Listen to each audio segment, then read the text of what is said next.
What's up, everybody? It's your boy Cedro. Today, we are streaming the most disturbing internet media, Iceberg, by Abyssal Detective. Like, if you don't know who he is on YouTube, you gotta check him out. He has a lot of creepy stuff on there. I like watching his stuff. So, I put his actual, a link for the video, the original video, obviously the one we're reacting to, in my description. So if you want to check it out yourself, you can. Alright, let's do this. Time for a munch, crunch, crunch, munch, munch.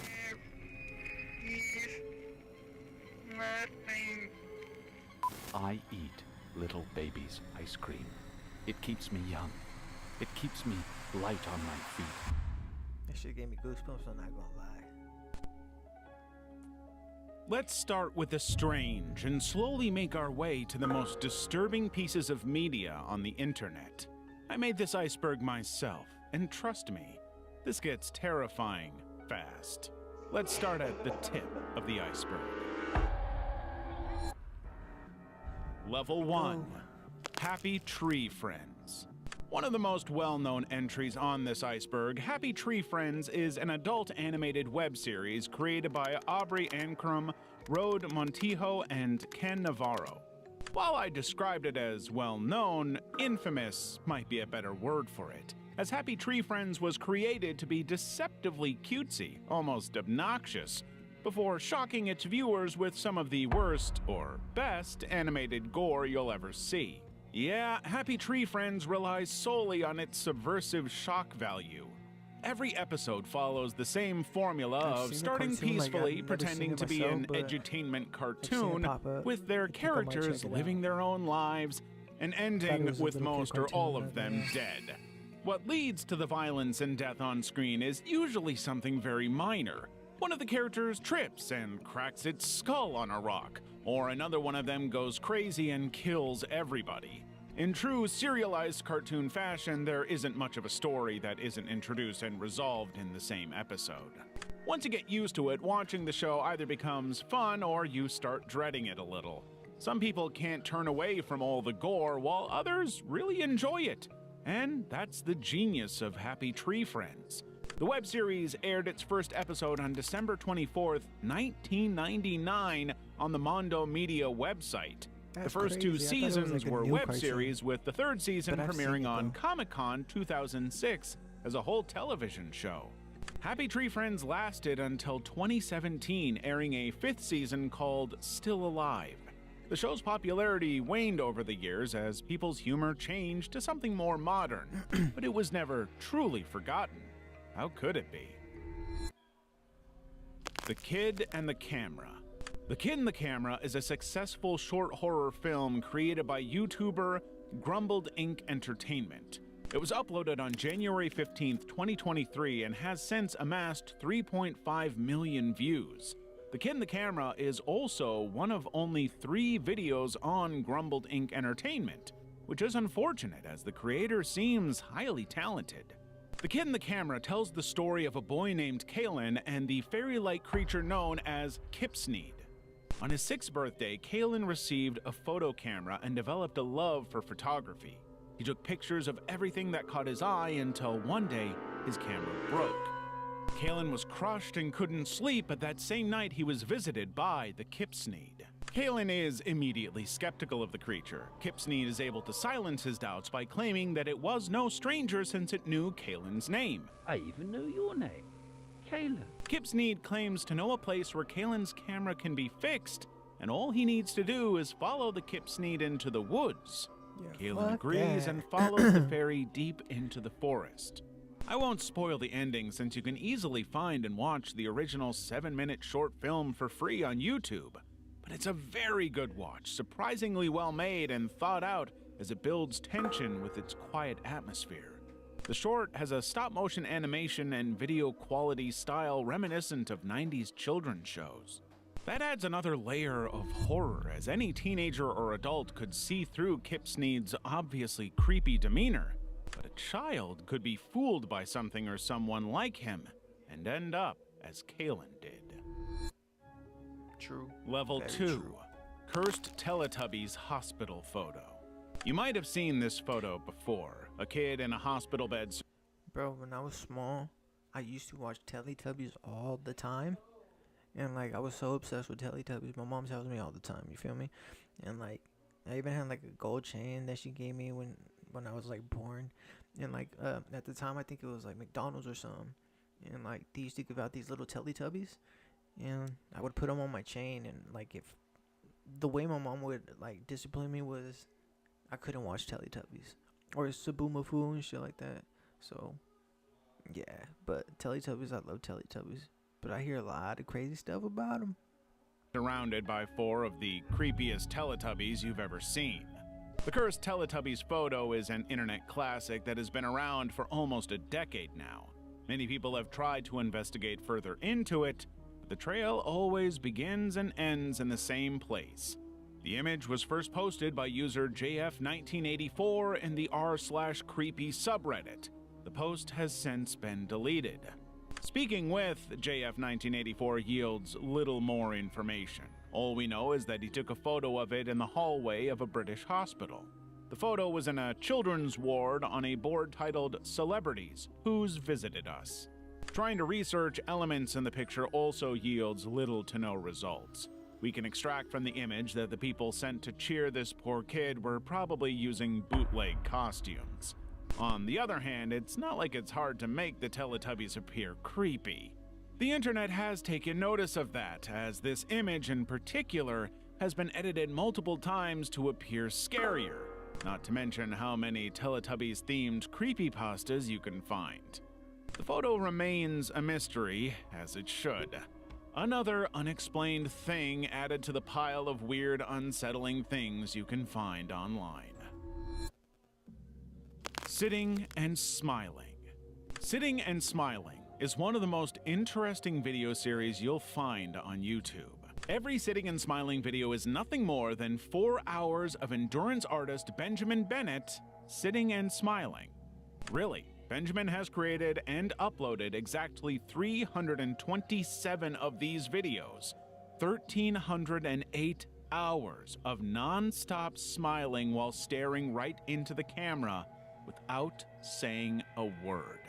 It is safe to say that many people find these videos unsettling. There have been a few awkward moments, like when someone walked on Benjamin doing his little routine, but nothing was creepy about it. As stated before, these videos are a form of endurance art. Endurance art is a performance art involving some form of hardship, such as pain, solitude, or exhaustion. You can see this in a few raw moments during his videos when he breaks into tears but remains smiling or urinates himself.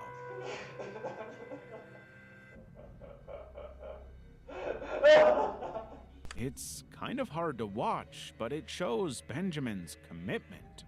On the other hand, what Benjamin is doing is a form of meditation, and apparently, after an hour or more of doing it, you should be able to just drift off and lose track of time.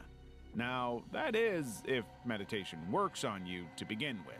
In his videos, Benjamin Bennett has since transitioned to walking and talking in a new series he calls Walking and Talking. Hopefully you are interested in checking out what Benjamin is really like. Level 3. Username 666. Username 666, like a good amount of early 2000s and 2010s internet mysteries, has made quite an impression on people. Its visuals are disturbing and frankly very impressive for the time. The video has long since been revealed to be nothing more than an art project by Japanese YouTuber Nana825763. Yet it has left such an impression on people that quite a few internet users still aren't sure if this is fake. If you watch the video, you will see that everything that happens is unlikely to happen when accessing the internet. But the mystique the internet had back in the day is something difficult to understand. You just feel it. Nowadays, people are more concerned about deep web hackers and their favorite internet celebrities being perverts. Back in the day, you'd find plenty of users worried if they could get mind-controlled by aliens, making zombie apocalypse survival plans, and so on. The internet was a wild place, and to some, magical. On a different note, while we know that the video is just a harmless creation of a talented artist, we can't forget that we have something very similar today. ARGs, Analog Horror, and others owe much to username 666, who crawled so newer projects could walk. Nana825763 uploads frequently to this day. He hasn't stopped doing horror, and he is also working on a horror game and making dev diaries about it. Dollthing.jpg. Like the falling ghost photo, Dollthing.jpg is another internet relic from the early 2000s. It has scared people, been forgotten, and unearthed multiple times over its 20 or so years of existence. We know very little about it, unfortunately, and with little concrete information, it's difficult to tell a single story, but at the same time, it adds to Dollthing.jpg's creepiness. We know the image has been around since 2004 and originated in Japan. User Another R first posted it on December 25th on a Japanese blog called xblog.jp. Another R also wrote on his post that if you don't repost the picture into another forum at the end of the year, bad things will happen, and claimed that there were many people that died from not reposting it. Soon after, 2chan and Nico Nico Doga, a Japanese social media, began making parodies of the image. This led to both the parodies and the original image spreading outside Asia and the rest of the world. In the West, many users associated the image with the Gurgles and Bugman creepypasta, or Facebook user Hanna-Barbera's Genocide. Hanna-Barbera's Genocide is its own rabbit hole, as this user was infamous for posting gore and other illegal content on their account. But we eventually did find the original image that was edited into Dollthing.jpg. It is this old, broken Japanese doll. The doll is creepy enough that it could spawn another creepypasta, funnily enough.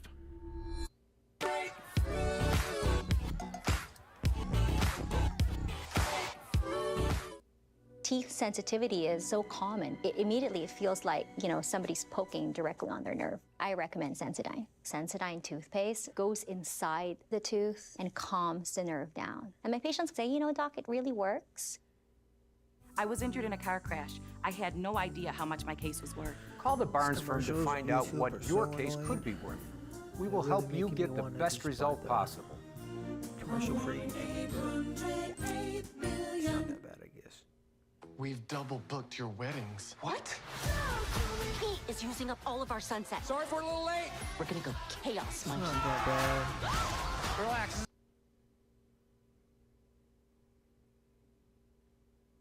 I chose the Fresno Nightcrawler. While you might not recognize them by the name Fresno Nightcrawlers, it sounds pretty intimidating, you've probably seen them before. The Fresno Nightcrawler is the name given to those goofy pants-shaped creatures spotted on a home security camera all the way back in 2007. When you talk about Fresno Nightcrawlers, you also open a whole can of worms, as there is surprising evidence and debate around these creatures. As the name suggests, these little guys were first spotted in Fresno, California, but have been spotted in other US states like Montana and even in Europe. Still, most serious cryptid experts consider any sightings outside of Fresno a hoax. It's called the Fresno Nightcrawler for a reason, but that's just one aspect of the creature. What is a Fresno Nightcrawler? Specialists debate if it's an alien life form, a magical being, or a runaway bedsheet. The man who first registered the Nightcrawler, Jose, even had paranormal investigators show up at his house. They attempted to capture more footage of the creatures and debunk the footage. They couldn't find any proof that the Fresno Nightcrawler was real and couldn't theorize what it might have been. To some extent, the Fresno Nightcrawler does exist, but in the hearts and minds of the locals who have embraced the creature as part of a local folklore. People have made drawings and plushies of the Nightcrawlers because they are so adorable. So even if they're not out there, they still have an impact on the world. And if you want to make an impact, you can do so by liking this video and subscribing to the channel. My Way Killings. My Way is the English language version of the French song Comme d'habitude, released by Frank Sinatra in 1969. The original song was written by Jacques Revaux, Gilles Tabu, and Claude François in 1967. The My Way Killings are inexplicable events linked by the fact that the song was playing while the crimes were committed. They happened in the Philippines from 2000 to 2010, and it's estimated that around 12 people were victims of it. The killings gained notoriety on May 29, 2007, when 25-year-old Jean-Marc Arambuyatan was shot dead by a bouncer at a bar in San Mateo, Rizal. The bouncer stated that he killed John using his service weapon when he went off-key while singing My Way and struggled to get back on track. And yes, the story makes no sense, like many of the explanations given to the case. Experts have attempted to explain what happened by correlating the song's lyrics to a heightened state of aggression. Karaoke is very popular in the Philippines, as it is in many Asian countries, and the country does have a rather high murder rate. So, while not as exciting, it's likely a coincidence that the song played during those crimes and was not the reason they were committed. Junji Ito's work. Modern horror is not often considered a work of genius, with movies and games often relying on cheap tricks like jump scares and CGI gore to try to shock the audience. Enter Junji Ito, a 61-year-old Japanese manga artist known for his outstanding talent when it comes to telling mind-bending horror stories and drawing some of the most grotesque things you'll see with incredible artistry. Though you likely know him. His works, such as Tomie, Uzumaki, and Gyo, are universally recognized as masterpieces.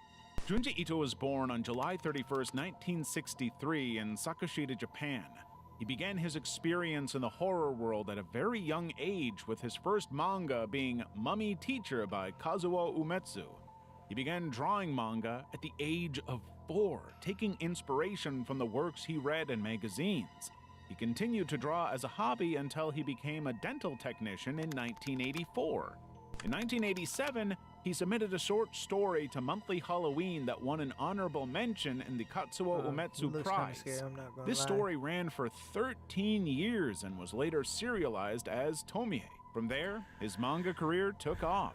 Besides Gyo, Tomie, and Uzumaki, you might also know Junji Ito from his slightly less famous but equally good works such as The Enigma of Amigara Fault, Hellstar Remina, and The Thing That Drifted Ashore. However, those are just a few more of his many works, as Junji Ito is a prolific writer. His works blend cosmic horror with thought-provoking stories that I just can't recommend enough. PlayStation 3 Creepy Baby. If you grew up around the early 2000s, you might have seen and perhaps only partially remember this commercial. The 29-second commercial features a baby doll laughing, whispering in the tongue of demons, and crying as it stares at the brand new PS3. Creepy sci-fi sounds play in the background as we're subjected to this surreal experience. The commercial ends with the tagline, "Play Beyond," and a strange cipher. So, what was that?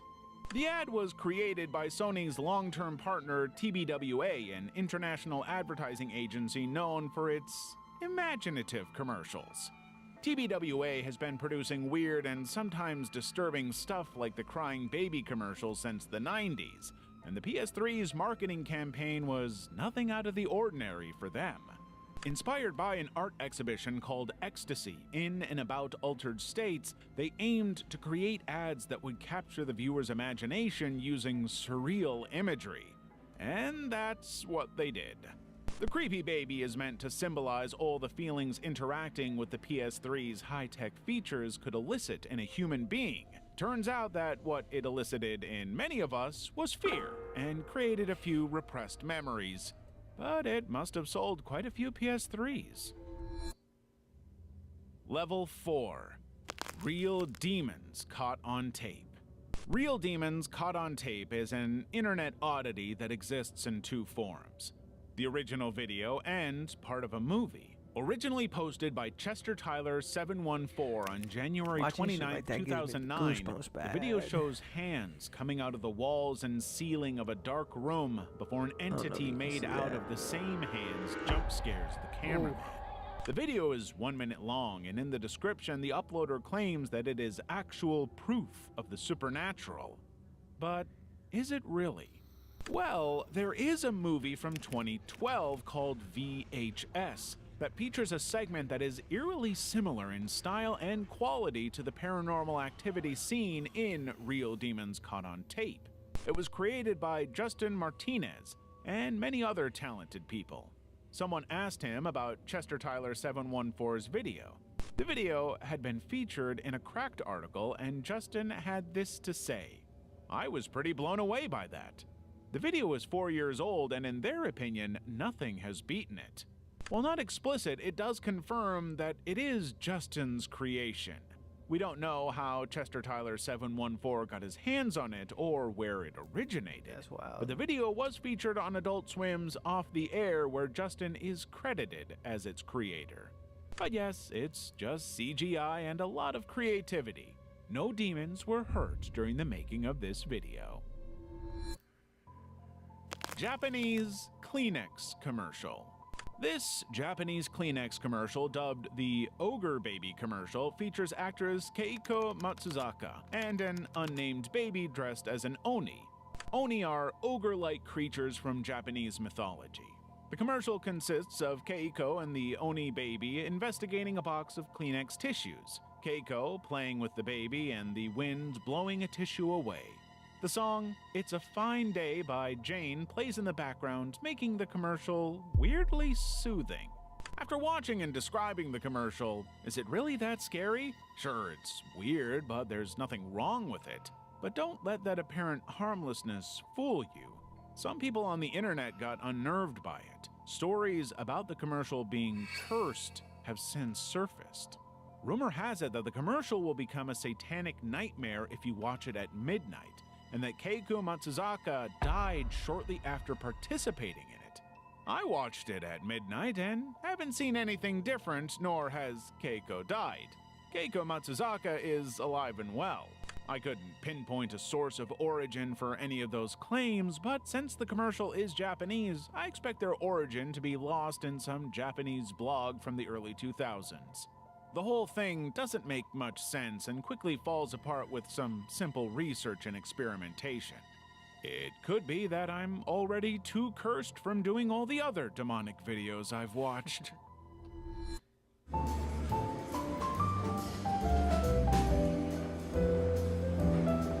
Everyone wants the guac. How can you say no to this? You make it fresh every day? Absolutely. We keep it fresh. You can't have Chipotle without guac. About the company's financial condition, the development of product quality,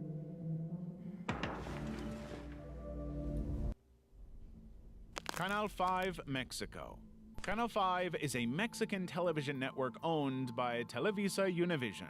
It was created in Mexico City in 1952. Canal 5's program lineup is targeted at a younger audience. It usually airs cartoons, series, and movies, along with a limited number of sporting events like NFL games, boxing, and the FIFA World Cup. In recent years, Canal 5's Twitter page has started posting strange and disturbing posts. Stuff that is completely out of character for a channel targeting a younger audience. The posts typically happen between 3 a.m. and get deleted a few hours later. Some examples of posts include Michael Rosen's lunchtime song, though horribly distorted, and whatever this is. The posts have been investigated and widely shared on Mexican social media. Infobay Mexico, a Mexican news site, contacted one of the collaborators of Channel 5 who claimed they did not know the disturbing posts. Channel 5 also aired the infamous Celine Delgado Lopez missing girl report, which proves they aren't strangers to creepy content. The Selena Lopez case is another rabbit hole that could be another entry on this video on its own. Basically, Selena Delgado Lopez might be a missing person who may or may not even exist. Otherwise, this is where it ends. The creepy posts ended as abruptly as they started, and nowadays, the situation seems to have been largely forgotten. Little Baby's Ice Cream. More unsettling than the PS3 commercial, Little Baby's ice cream commercial is just that, a commercial, but a bizarre, surreal one at that. It's only a minute long, but it leaves quite the impression. The commercial is both creepy and disgusting, while not in reality featuring anything like death or blood. Considering the state of modern media, this is remarkable. The commercial stars a person covered in ice cream eating it out of their head. All the while, an American Psycho-style narrator waxes poetic about eating ice cream and how it keeps him young and full of energy, like a baby. I eat Little Baby's ice cream. It keeps me young. It keeps me light on my feet. The whole thing is strange, odd, and difficult to react to because it's a very unconventional form of advertising your brand and products. Ultimately, there isn't too much more to the commercial. It's just one of Little Baby's Ice Cream's many weird, off-putting commercials. Marketing techniques like these are meant to capture people's imaginations and generate buzz, which, to be honest, they are very effective at. Unfortunately for the Philadelphia-based ice cream shop, it wasn't enough to save them from closing their doors in 2019. Sleep well, little baby. Unedited footage of a bear. Unedited footage of a bear is 1% footage of a bear and 99% bizarre, surreal, and downright genius anti-drug PSA. Unedited footage of a bear is difficult to describe. There is a story, but what happens in the 10-minute video is closer to a stream of consciousness. It suddenly transitions from bear to commercial to action horror. It's mainly concerned with depicting addiction, its causes and consequences through the lens of a mother addicted to Claradrill. I believe Claradrill is meant to be a riff on Benadryl. Narrating these events doesn't do the video justice. The video also has a couple of moments that don't make any sense, even keeping the theme of addiction in mind, so that doesn't help. Other moments, like the woman being attacked by her evil twin, are easier to understand as she struggles with and caves into her addiction. Then, there is just chaotic stuff that I think is just meant to show the kind of erratic behavior someone who is under the influence or suffering from withdrawal is capable of. There is a third layer to all of this. Text about the use of Claradrill, its effects and side effects that starts during the commercial part and continues throughout the video. It gives context to what's happening and foreshadows future events in the video. So yes, unedited footage of a bear is dense for a PSA, but also a masterpiece that can be watched for free on YouTube. The Catman of Greenock. This urban legend from Scotland is very strange, stranger than you might expect. We have proof that it exists, but we also have enough evidence to suggest that things are not as they seem. The original story goes that in the 70s, a Russian sailor abandoned his ship on Greenock Harbor due to his mental health struggles and a fight with other sailors. The sailor became homeless, was attacked by locals at some point, and refused to receive medical treatment or shelter. This unnamed Russian man lived in the area for years, crawling with broken legs and unable to speak due to a broken jaw. He reportedly lived with a pack of wild cats and seems to think he is one. There are quite a few pictures and videos of him. Most of them were shot on the worst cameras money can buy, making this unfortunate soul look like a demon. This was not lost on locals who used the story of the Catman to scare misbehaving children. However, older locals date the story much earlier than the 70s. The Catman of Greenock may have been around since the 40s, meaning he'd have to be at least 95 years old by the time he was last spotted in 2017. It is unlikely that someone would live to be 95 under those conditions, but let's say it really happened in the 70s. The Catman would have been 62 by the time he was last seen, and once again, he wouldn't be able to last very long like this. However, even if there are problems with the story, there is or has been a Catman of Greenock, one way or another. Possessed girl found on subway. Possessed girl found on subway begins with two friends casually exploring a subway tunnel, apparently on their way back home. They talk very openly and seem unafraid. That is, until they find a girl convulsing and screaming on the ground. She rolls around, bleeds, and even begins stabbing herself with a sharp object as the two friends debate what to do. They wisely decide to leave, but it's too late, and the girl charges them. The whole video is visceral and disturbing, the likes of which you wouldn't find on YouTube unless it was buried in the depths of the platform. Ironically, that is where I found it. This video, Possessed Girl Found on Subway, differs slightly from other entries because there is no info on it. There are a few explanations, but we have no information on how long it has been around the internet, where it was filmed and by whom, or what happened to the people in it. It's a real mystery that I couldn't find the origin. This brings us to the question, is it real? Well, could this be definitive proof that demons are real? I don't know. Commenters had quite a few explanations, like the girl was high on bath salts or flakka, which is from a movie, things that can get users in a state of aggression similar to that. To be honest, disturbing and raw as it is, I really think it's just an art project. I should add, one done by very talented people, but there is no objective evidence of demonic possession. Video dating tape. This 3.5-minute long video stars Tony, a 46-year-old man, 5'10", entrepreneur and businessman from Maidenhead, England. Tony, currently single, seeks someone to share his luxury lifestyle with. He needs someone willing to disappear for a long time and who wants to spend the rest of their life with him. Someone that doesn't mind disappearing for a long period of time. He also finishes the video by asking any suitors to send their information to the address on the screen. Please send a photo with your age, name, and location to the address at the end of this video. Tony is quite the bachelor, but the devil is in the details. Besides the obvious weird things going on, like when we hear screams in the background and Tony angrily lashing out at someone, his speaking reveals his true evil intentions. Tony sounds like he has a killer personality, but doesn't win any awards as a host, as we have seen how he treats his guests. I speak with such levity because this video dating tape is one of the more obvious examples of an art project. Why would Tony keep those terrible outtakes? Or him angrily lashing out at a victim and becoming increasingly more agitated? And besides, the editing also gives away the true nature of video dating tape with its cuts to old commercials. But kudos to Tony for making something genuinely unnerving using only subtext and subtle hints of what kind of person his character is.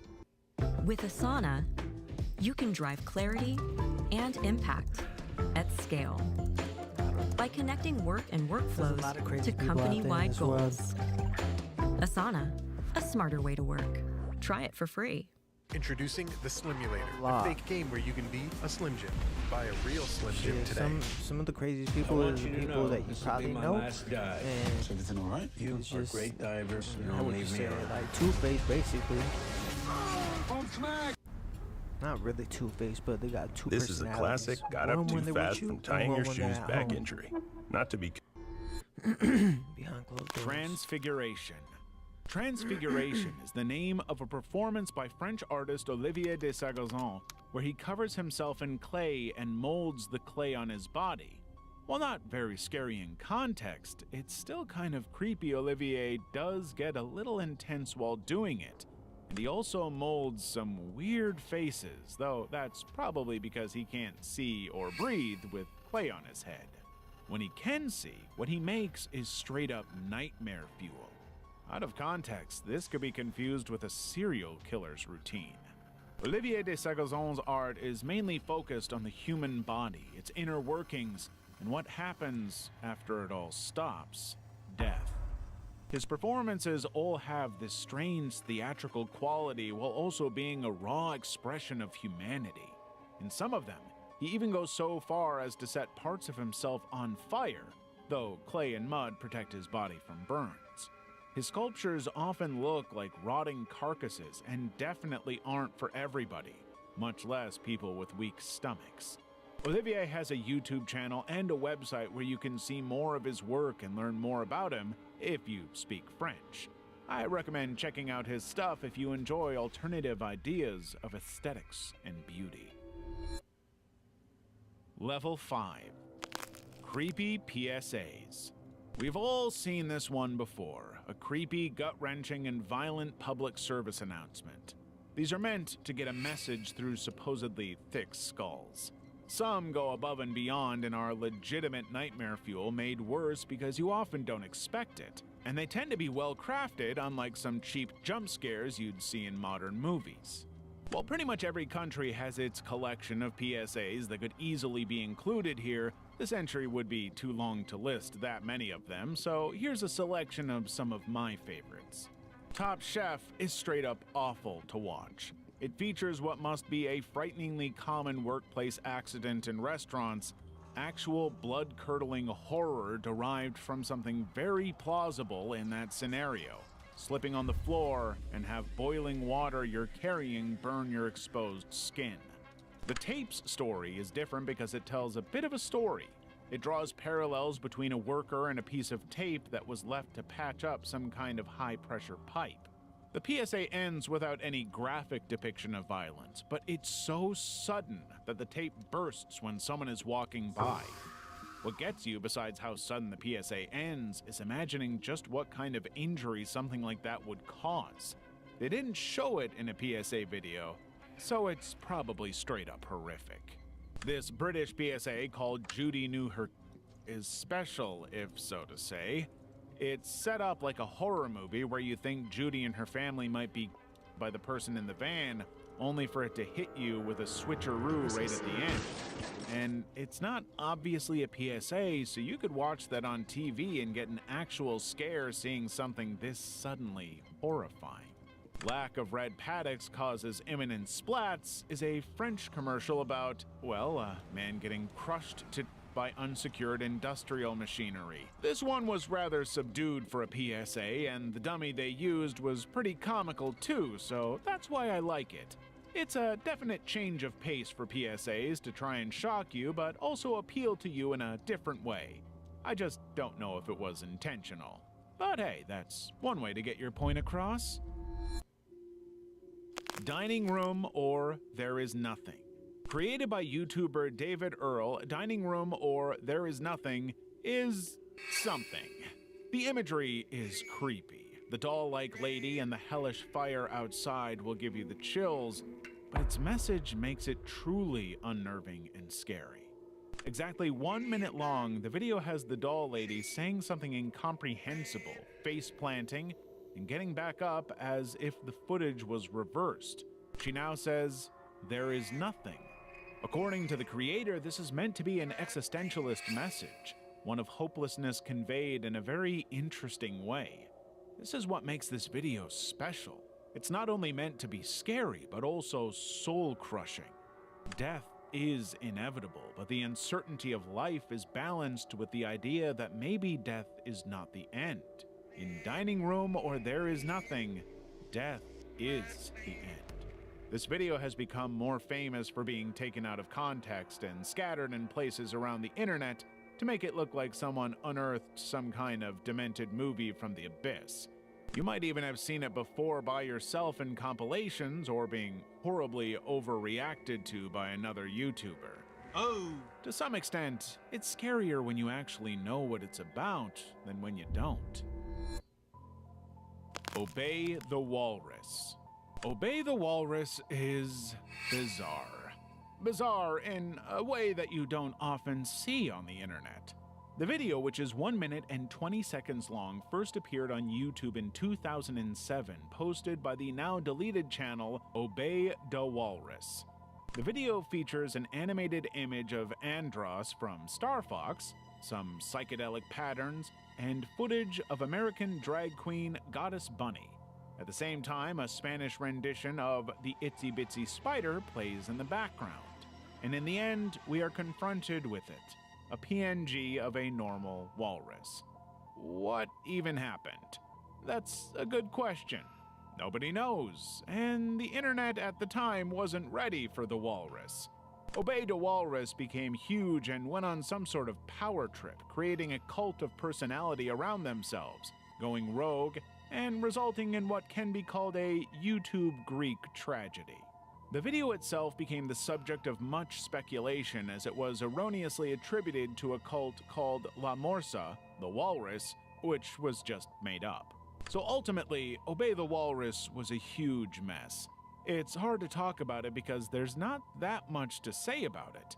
A bit of a nothing burger when you look under the surface.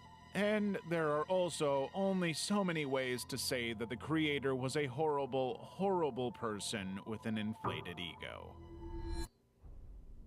Don't Hug Me, I'm Scared. Don't Hug Me, I'm Scared is a musical horror comedy web series created by Becky Sloan and Joe Pelling. The series is known for its blend of surrealism and dark humor with horror and musical elements. Its animation combines puppetry, live action, and stop motion with traditional forms. The original series consisted of 6 short episodes released on YouTube from the 29th of July 2011 to the 19th of June 2016. Due to its popularity, a television series was released in 2022. The television series discusses jobs, death, family, and more mature subjects. Each episode starts like a typical children's series. They feature anthropomorphic puppets like those in Sesame Street or The Muppets. The series parodies children's TV shows by contrasting its childlike environment against its disturbing themes. Each episode features a surreal plot twist in the climax. These plot twists include graphic violence, dark humor, existentialism, and psychological horror. The web series received widespread critical acclaim. The television series was met with similar acclaim. Give them both a watch, or at least the web series since it's free on YouTube. Mouse.avi. Mouse.avi is an instantly recognizable internet relic from the 2010s, though not for the reasons you might expect. The background sound of the video is actually the same one used for the Mr. Incredible Becoming Uncanny meme, the uncanny part at least, and that's actually a perfect representation of Mouse.avi. It's a creepypasta and a video that terrorized many of us as a kid, but it's mostly forgotten nowadays. But what was it about? The creepypasta is a nameless narrator talking about one Leonard Maltin, a collector who was watching old Disney cartoons. He was trying to make a digital copy of one of them to put on DVD and somehow uncovered new footage.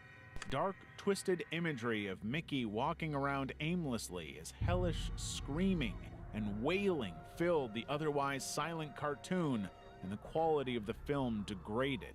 The 9 extra minutes of footage ended abruptly with a message in Russian that translates to, "The sights of hell bring its viewers back in." The movie was hidden at Disney HQ, and animators who saw it either ended their lives or tried to leak it to the rest of the world. And now someone finally did it. Maybe not quite. The video that accompanied the text was deleted, but there are a few recreations by talented people. Nowadays, stuff like that doesn't quite scare people. It actually gives them a sense of nostalgia as they look back on how much their taste in horror has evolved since then.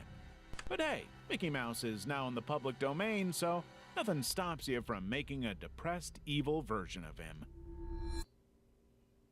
Level 6. Bro, how many fucking levels Memory is there? Hole. The Memory Hole YouTube channel is a mess. A confusing mess of old VHS tapes cobbled together into bizarre little clip shows. Nowadays, it's pretty tricky to tell, but back in the day, the channel used to be called the Film Archives. The channel had a completely different theme and purpose, apparently hosting historical documentaries and films, and, at least according to the people who remember it, the Film Archives was pretty well regarded in terms of content quality. Once again, in contrast to the weirdness of its current incarnation. Or maybe not. Rather confusingly, there might once have been another channel, or maybe not. There is at least one Reddit thread that links Memory Hole to the Film Archives, and the few people who commented on it seem to be sure these two have something to do with the other. However, doing a little more research also presents a completely different story. Apparently, the channel was created by the people behind Everything is Terrible, an artist collective from LA that finds, edits, and compiles clips from old VHS tapes. Vice managed. Have you ever smashed your finger in a car door? Not the best feeling, but I've done it a couple times, maybe like 2 or 3, but still, you learn, obviously, right? To find and contact one of their editors, Commodore Gilgamesh.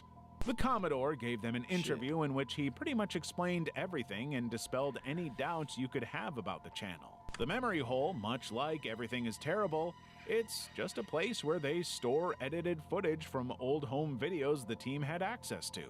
According to Commodore Gilgamesh, they have the world's most extensive and well-organized library of home videos. The team got access to it due to their connections to a famous television show. Yes, some of the content is creepy and unsettling, but that's the point. These are restored clips of content that otherwise would not have made it to television. And that's it. No haunted tapes, just people having fun. But what about the film archives? No idea. Look at the Clown. Look at the Clown, a child therapy program, as a 220-second-long crime in video format. Uploaded by American visionary Ronald Yoder American Classics to his channel of the same name. Look at the Clown is both absurdist comedy and horror. It plays on the fear of clowns that many people have to create one of the most unsettling experiences I have ever seen on the platform. Ronald Yoder American Classics, inspired by renowned child psychologist, which is supposedly the famous actress Tilda Swinton, creates this video for his son, Ronald Yoder Jr., who is afraid of clowns and may be missing. After watching it, I don't know if it could make anyone less afraid of clowns. The video is 9 years old, and surprisingly, Ronald Yoder posts every couple of months. His channel is not dead, and after watching some of his videos, I can safely say that I don't get him or his motives. All of Yoder's videos are absurdist comedies that reveal little about him. He seems to be aware of Look at the Clown's popularity. He's even made fun of Iceberg videos covering the video and his channel. Thank you to YouTube's users, Chill Fuel, for mentioning me in his Iceberg's video. He has also parodied his most infamous video in other more creative ways. Thank you, Mr. Chillfuel, for further cementing my legacies as the creepy clown man of YouTubes.com. Some people, Yoder included, seem to think that this video was one of the earliest forms of analog horror. While I can't verify any of these claims, I can guarantee that nobody should look at the clowns. Man, we can't buy a bucket. You know what you do when your team can't buy a bucket. You gonna say buy a bucket of Corona, huh? No. Alan Tutorials. Created by Alan Resnick in 2011, Alan Tutorials is a channel that instructs its viewers on how to successfully perform nonsensical tasks, such as how to leak on a piece of paper, how to make mail into a square, and how to make a windmill. How to make a windmill is my favorite because by the end you don't actually make a windmill, but you hear Alan trying to explain how to make it work. As time passed, some strange videos were uploaded to the channel. Videos such as how to escape a dark room and find light, how to eat light spin salad, and a few more all began to show up on his channel, making some of his viewers think Alan might have been kidnapped and escaped using the skills he developed through his tutorials. Alan hasn't uploaded for a decade, and the last time we saw him, he was trying to escape from a room covered in trash. And it's torn. What happened to him? We do know. Alan Resnick is a comedian, visual artist, and filmmaker. He's a member of Wham City Art Collective and a founding member of Wham City Comedy. Alan is also the voice, arms, and legs behind Alan Tutorials. The whole channel is an art project that mixes absurdist comedy and horror, which actually caught some people off guard in the 2010s. It's excellent and worth a watch today. Save them, Jesus. Save Them Jesus is a 1 minute and 10-second long video that shows an image of Jesus. The image quality decays, giving it an evil, demonic look. His head begins to spin like you'd see in an Exorcist movie, all the while bizarre sounds play in the background. The video ends with a message that says, "Do you love helping others? Do you love praying for others? Well, why not those who are suffering in hell? They need it the most. Do they really deserve such unimaginable eternal pain? But if you want to end their suffering, you'll have to oppose God. He won't erase hell, no matter how much we ask." While the image is unsettling and satanic, the text has a more skeptical tone, as if the creator is trying to cast doubt if people are as good as they think, and if God is as merciful as he seems. Save Them Jesus was originally uploaded by Imagindom, a YouTube channel created in 2016 and deleted shortly after. Imagindom's videos all have this unsettling tone to them, and their channel, as related by them, was the victim of a mass flagging done by children, it seems. To some extent, Imagindom's videos are indeed disturbing, and the message of skepticism is dense, but ultimately, this was something of an art project. Imagindom wanted to make people question things through his unsettling imagery, which is a valid form of artistic expression. While the channel has long since been deleted, you can find all of its videos on the Internet Archive. So if you're up for a bit of shock philosophy, you might want to check Imagindom's videos. Level 7. Cooking with Huck Botko. Cooking with Huck Botko is difficult to talk about. It's actually hard to say if the footage is fictional or not, as the delivery is extremely deadpan, and you see a good amount of the disgusting stuff actually happening on camera. Huck Botko's videos are a part of the Ensuring Your Place in Hell DVD film collection made probably in 2010 by an anonymous person. The DVD contains 4 minimal films combined, including the infamous Grave Robbing for Morons, the obscure Mortuary of the Dead, Cooking with Huck Botko, and the bizarre Exploding Varmints. Ensuring Your Place in Hell is an exceedingly rare DVD that will go for outrageous prices online if you can find it at all. On the other hand, it's a goldmine for people who enjoy morbid, horror-adjacent entertainment. There are 5 videos in total, though only 4 of them are related to cooking. Since we'll focus on the cooking ones, I'll briefly summarize the unrelated one. Huck tries to pass an STI to a girl he dislikes through a harebrained scheme. He fails and does awful things to her personal belongings. In the first film, he bakes a cake for his dad, paying people to spit on the batter. In the second one, he makes a cheesecake for his mother using roadkill.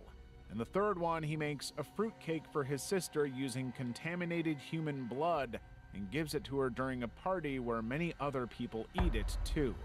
And in the fourth and final film, he makes a green pie for his brother using semen. His whole family ate it this time. Going back to Huck Botko for a moment, he is a legitimate film director and screenwriter. We don't have that much info on him. Everything he and his friends do in the videos is realistically nasty. Things that could inspire terrible people looking to get back at someone else. He also has an X account, though Huck hasn't posted for over a decade and a half. There isn't anything particularly entertaining about him there, so we are left in the dark. Ignorance is a blessing, after all. Protect and Survive. Protect and Survive was a public information campaign produced by the British government between 1974 and 1980. It advised the public on how to protect themselves during a nuclear attack and consisted of pamphlets, newspaper advertisements, radio broadcasts, and public information films. Protect and Survive had originally been intended for distribution only in the event of a national emergency.